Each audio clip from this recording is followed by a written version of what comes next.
हाँ जी, नमस्कार, स्वागत और अभिनंदन आप सभी का। आशा उम्मीद है आप सब मस्त हैं और अपनी तैयारी में व्यस्त हैं। आइए शुरू करते हैं आज का हमारा सेशन। जैसा आप सबको विदित है कि हम प्रतिदिन जो पुराने पेपर हो रखे हैं उनका करते हैं सॉल्यूशन, विशेष सेकंड ग्रेड।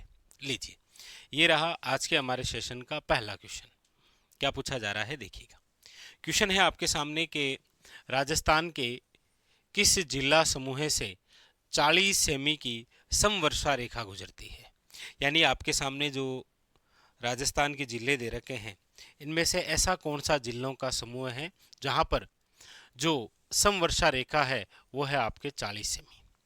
आप सब पढ़ते भी हैं कि राजस्थान के अंदर जब आप पढ़ते हैं सामान्य जलवायु वर्गीकरण, और ये जो सामान्य जलवायु वर्गीकरण है, सामान्य जलवायु वर्गीकरण, इसका जो मुख्य आधार है वो वर्षा ही है। और इस आधार पर हम इस संपूर्ण राजस्थान को 5 भागों में बांटते हैं। कौन कौन से? एक तो भाग बनता है आपके शुष्क, एक बनता है आपके अर्ध शुष्क, एक बनता है आपके उपाद्र, एक बनता है आपके आर्द्र, और एक बनता है आपके अति आर्द्र। यही तो है, इसी प्रकार से तो है।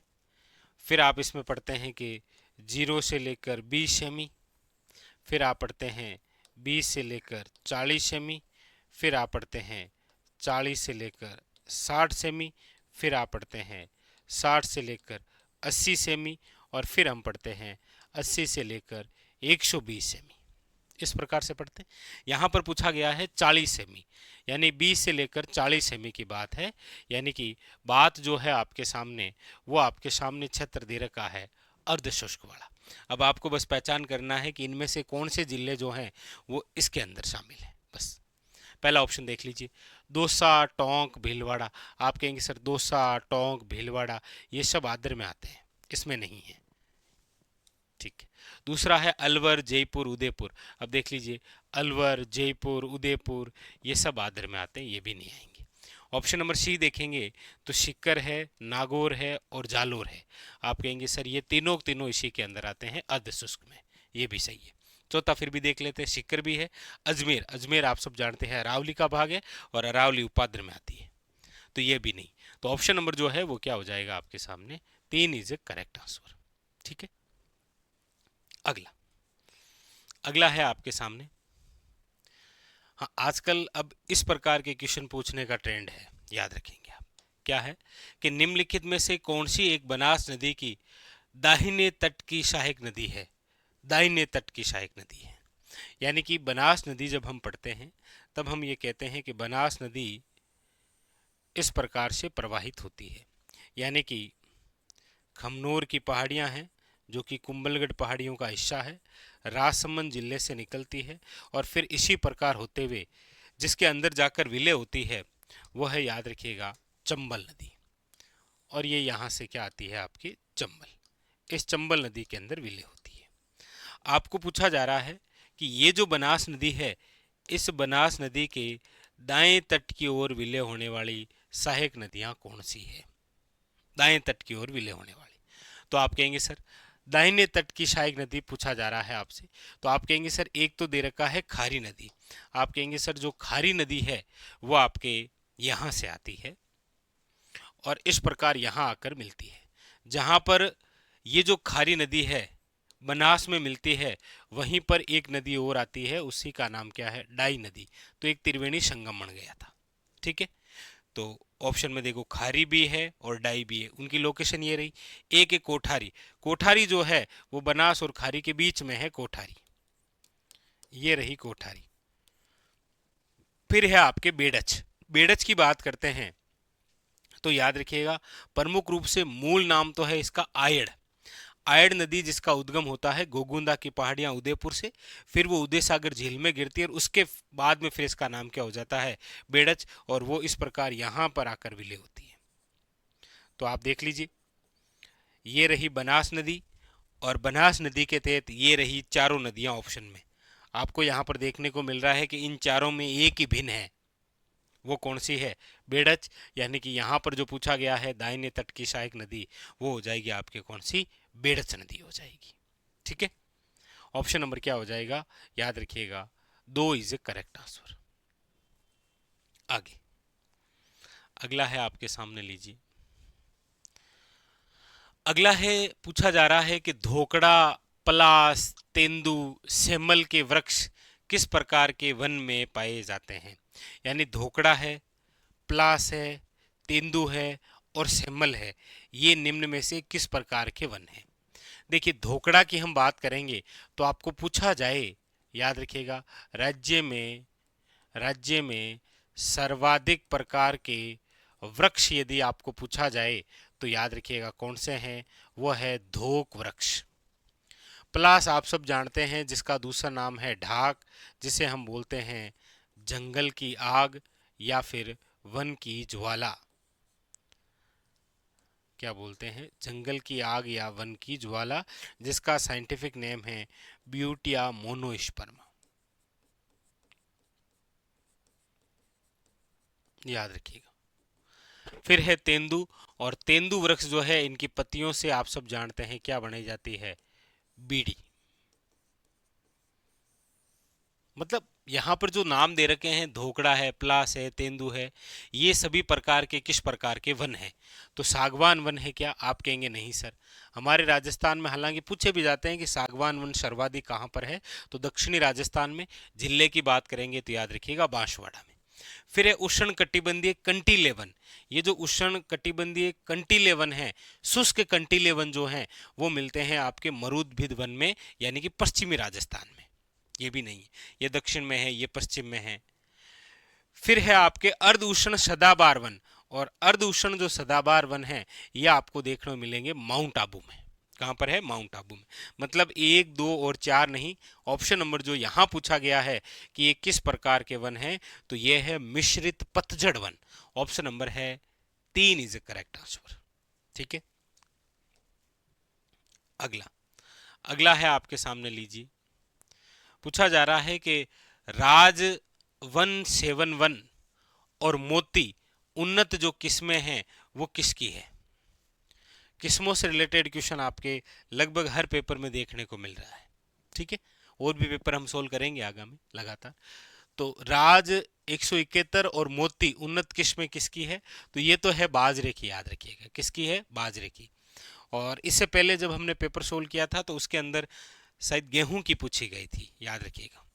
गेहूं की आप पढ़ते हैं, सोना कल्याण है, सोनालिका है, कोहिनूर है,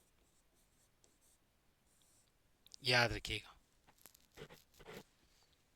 ये आपके गेहूं की, और इससे रिलेटेड भी आता है कि जैसे अब मक्का की फिक्स है आपके, लगभग आपको देखने को मिल ही जाता है, माही धवल या माही कंचन। माही धवल या माही कंचन। एक याद रखिएगा, माही सुगंधा। माही सुगंधा और चंबल जो है वो किसकी किस्म है? चावल की। लेकिन याद रखना, आपको पूछे चंबल, पार्वती और त्रिवेणी, ये किसकी किस्में हैं? ये किसकी किस्में हैं? तो याद रखिएगा, ये है अलसी की। ये किसकी है? याद रखिएगा, अलसी की।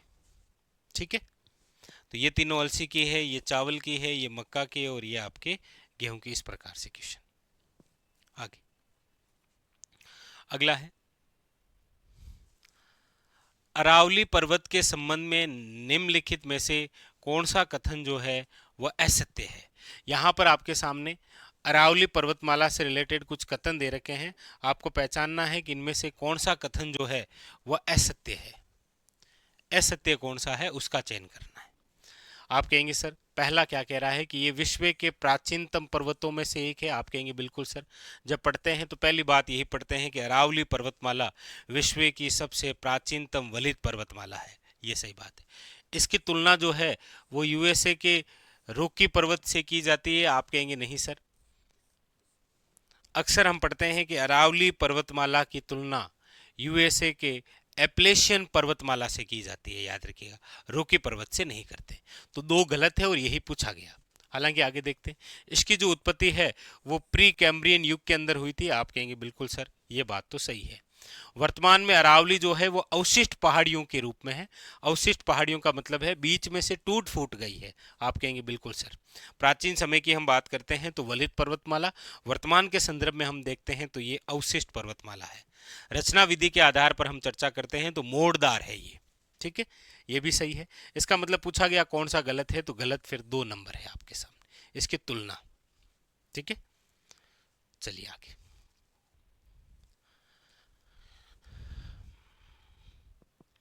अगला आपसे पूछा जा रहा है, सेंट गोबन ग्लास फैक्ट्री एक खाली जगह कंपनी है जिसकी इकाई खाली जगह में अवस्थित है।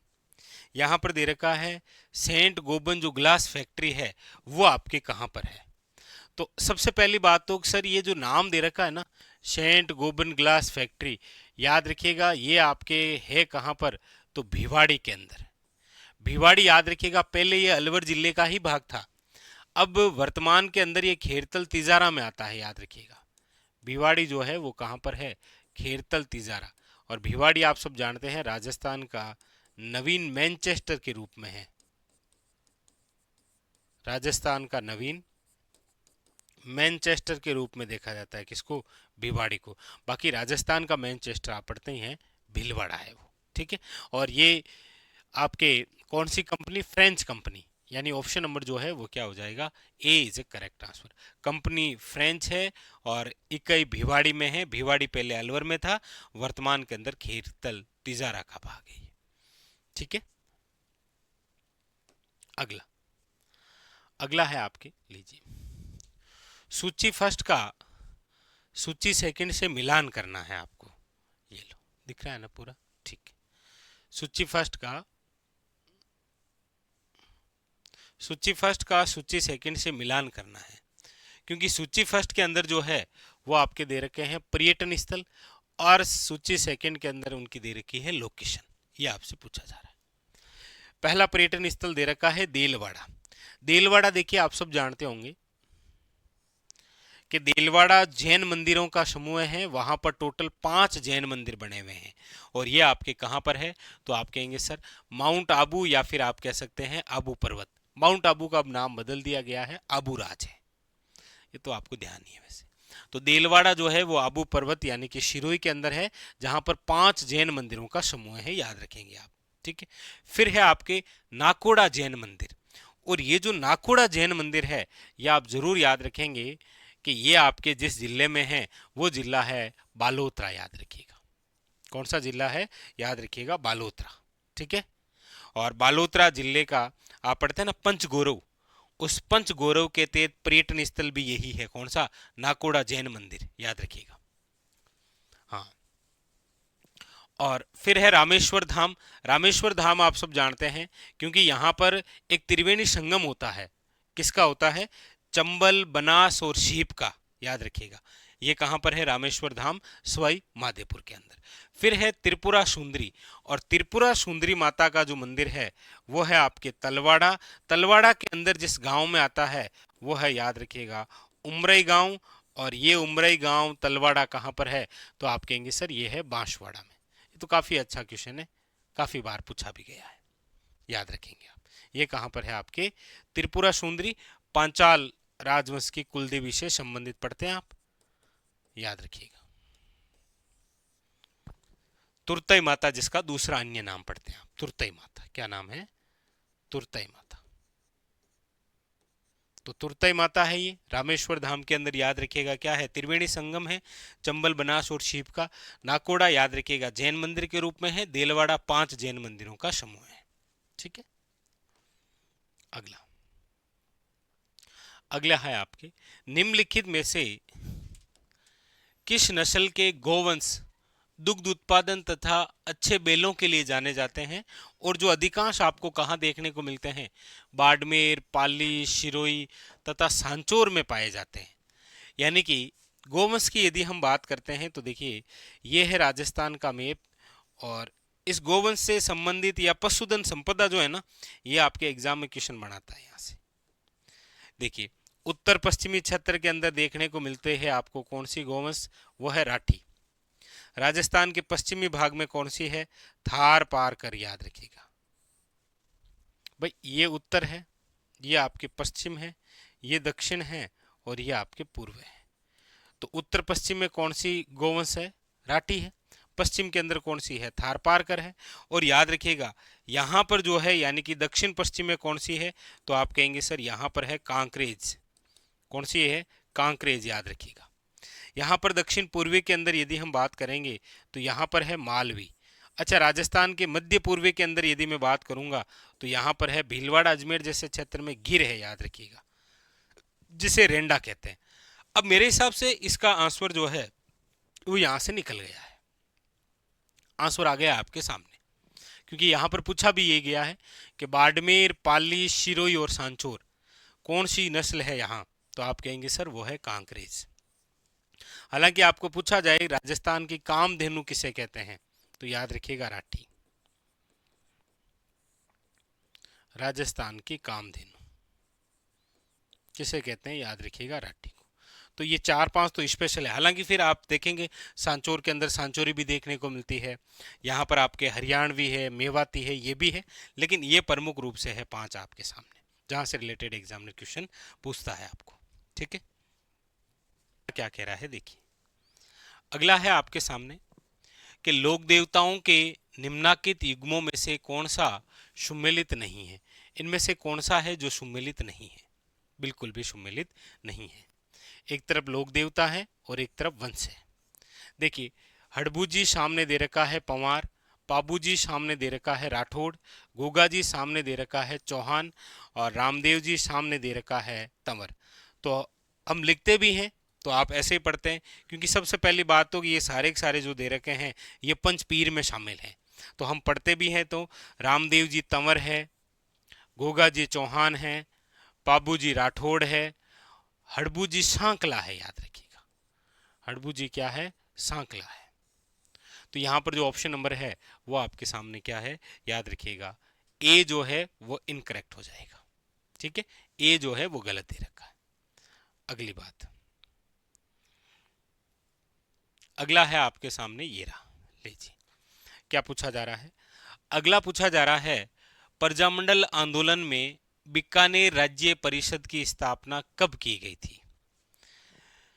यहां पर है आपके सामने बीकानेर राज्य प्रजा परिषद। देखिए बीकानेर राज्य प्रजा परिषद, ये जो बीकानेर राज्य प्रजा परिषद है इसकी जो स्थापना है वो याद रखिएगा 22 जुलाई 1942 के अंदर एक वकील हैं जिनका नाम है रघुवर दयाल। इसी रघुवर दयाल द्वारा याद रखिएगा बीकानेर राज्य प्रजा परिषद का क्या किया गया था, गठन किया गया था, याद रखिएगा। इसी परिषद का फिर अधिवेशन हुआ। अधिवेशन आपके रायसिंह नगर में हुआ था जो गंगानगर में है, और वहीं पर चन्ना निकासी आंदोलन के तहत गोलियां चली थी और उसमें एक किसान शहीद हो गया था। इसलिए आपको पूछा भी जाता है कि कौन से प्रजामंडल के तहत एक दिवस मनाते हैं जिसका नाम है बीरबल दिवस। आप कमेंट करके बताइए कि बीरबल दिवस का संबंध राजस्थान में कौन से प्रजामंडल से रहा है, कौन से प्रजामंडल से संबंधित बात है ये आप बताइएगा। ठीक है, तो ये रहा आज का क्वेश्चन आपके लिए कि बीरबल दिवस का संबंध किस प्रजामंडल से है। ठीक है, चलिए तो ये थे आज के हमारे क्वेश्चन। बाकी और भी क्वेश्चन है उनका हम सॉल्यूशन करेंगे अगले सेशन में। ठीक है, फिलहाल तो ये था आज का हमारा सेशन जहां पर हमने इन सभी क्वेश्चनों को लेकर चर्चा की। मिलते हैं अगले इसी प्रकार और बेहतरीन सेशन के साथ। तब तक के लिए मस्त रहिए और अपनी तैयारी में व्यस्त रहिए और लगातार इसी प्रकार आप अपनी पढ़ाई को जारी रखिएगा। धन्यवाद।